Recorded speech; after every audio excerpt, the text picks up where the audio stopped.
Yatsik, he says, John, how do you think Kinlaw will do this game? I thought last game was interesting because the first two plays of the game against the Cowboys, he had two great plays in a row. Had a pressure on the quarterback, almost tipped it. You blew up a play on the backside, like played great to start, and then just kind of got worse and worse and worse as it goes on. I think it's taking times. And if you look at Kevin Givens, very similar situation, he was the lowest graded player for the 49ers defense. Like, he was getting pushed off the ball big time. So usually those two players, one will be successful because they're completely different styles. You have Kinlaw, that's the giant anchor behemoth of a man. And then you got Givens, that's your little slasher penetrator. It was very weird that both of them had a bad game together. Usually one will be good, one will be bad. But you got to have them show up because Landon Dickerson, their left guard, Jason Kelsey's the best hitter of football. I think personally, this is a problem with media. The best thing about the Eagles is not their defensive line, it's not their quarterback, it's not their wide receivers. It is their offensive line. It's the best in the NFL. And if people wanted to slam the 49ers to talk about a matchup that they are deficient in, that's where they should be talking. But they're not because they don't understand football. So somebody's got to show up that's not Nick Bosa. I counted one play on the defensive breakdown this morning where Bosa got hit by 4 offensive players in one play. In one play. Somebody's got to win their one-on-ones. I will say Eric Armstead looked really, really good. So I'm hoping that it can continue. But I'd like Kinlaw to do some more for sure. Yeah, and going forward, like in the future of the San Francisco 49ers, they have to find a Chris Jones, Fletcher Cox, Fletcher Vernon Cox. They Hargraves. have to get a young bull. That's it. Find a bull that can rush the passer from the inside. It's the only thing that, to me, that's their weakness. And a lot of people are like, oh my gosh, we can't create pressures. No, we can't, because they know we can only create pressure from the outside. So if they're finding ways to negate that, the inside can't get in there and get to that quarterback. Is giving, like, if you watch the game last week and you watch the film, Dak always had an extra second because nobody was in his face. Yeah. And then it's just like, dang, yo, we just the one person get in his face, man. It'll be totally different game. And I'm hoping they thought that was gonna be Kinlaw. It's not Kevin Givens, because when you go up against uh behemoths of offensive linemen like the Eagles, Kevin Givens will be a non-factor. Always.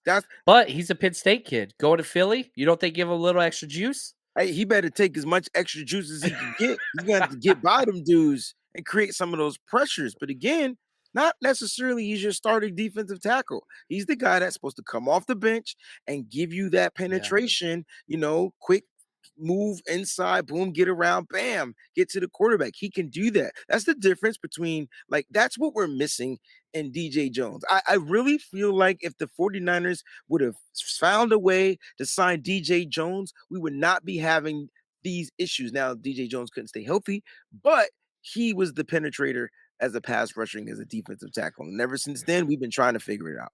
Now, I want to get to this question from Raymond. He emailed me. He says, I want to get your opinion on how to stop Jalen Hurts. It seems to be the 49ers defensive weaknesses have been mobile quarterbacks over the past few years. And that's something that has bridged Robert Saleh and D'Amico Ryans, which I think that matters. Now, what I want to do, Jimmy Ward is key. I love what the 49ers did to the Cowboys. I really, really do. Symmetry 7 says Mannequin Chow and Breezy. He won that ice cold. Ice cold. What's cooler than cold? Ice cold, baby. But what they did was they shot their ends, Bosa, Ebukam, they shot them straight in on the dive and looped their backers over. So they did a simple gap exchange to where Dak would be forced to keep it, and then you had a linebacker sitting there waiting.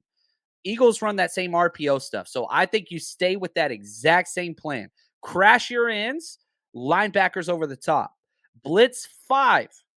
And if you're only going to bring 4, that's okay.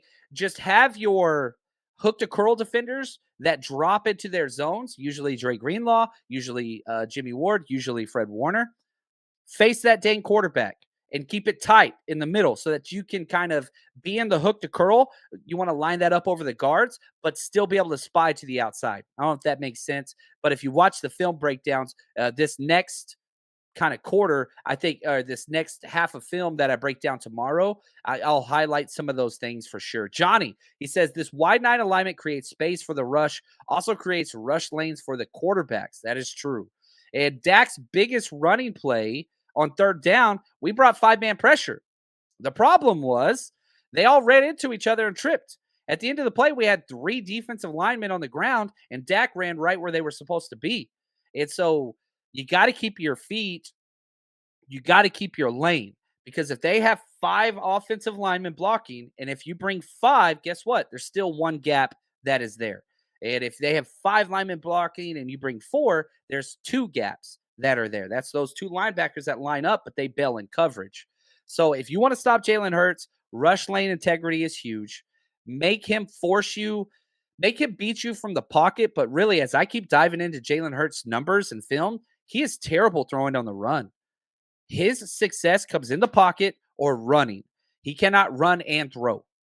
And so if you want to flush him from the pocket, that's fine. But you've got to make sure he's throwing whenever you flush him from the pocket. You can't allow him to step up through the defensive line, through that kind of, crease there. That's where it has to change. Nick, what's up, man? He says, have you guys gone back and watched the film on the Washington versus Eagles game? They gave them their first loss. I think that should be enough there for the Niners to use this film. Look at what the Commanders do. Very strong, stout defensive line. 49ers fit that. And if you look at the 3 teams that the Eagles lost to, 49ers beat them all. Commanders, Cowboys, Saints, right? And what do all 3 of those teams have in common? They're physical defenses. Well, guess what? The most physical defense in the NFL, I think Philly would probably be number 2. 49ers definitely number 1 there. Yeah. Melissa says, John and Clayton, do we see another Diamador Lenore interception this weekend, making him 3-3? Do you remember how short it was? I hate that Wade's, internet's bothering him, but man, Demo got so much bad talk all across all platforms and shows. Dudes come out and just played lights out. Back-to-back games with an interception. Absolutely incredible. I freaking love it. I love it. And here we go. We got Wade back. Let's see if this works. What's up, Wade? How we doing? You won the mannequin challenge, by the way. I don't know if you know that. I won. I was looking like You're stuff. just like, This is so funny, yo. Like the internet just must have went out in the area. I guess it just that's the way it goes, man. happens, man. So the most recent question was about Debo. Is there a chance he gets 3 interceptions in 3 straight playoff games? Man, that wouldn't that be crazy? Listen, they're not really targeting him, which is weird. But then they'll target him on a play like the one like this game, like the past game, right?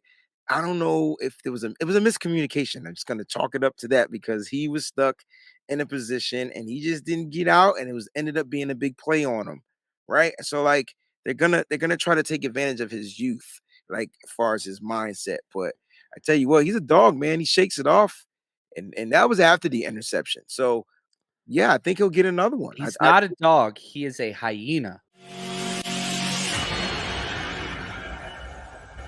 The 49ers Rush Podcast.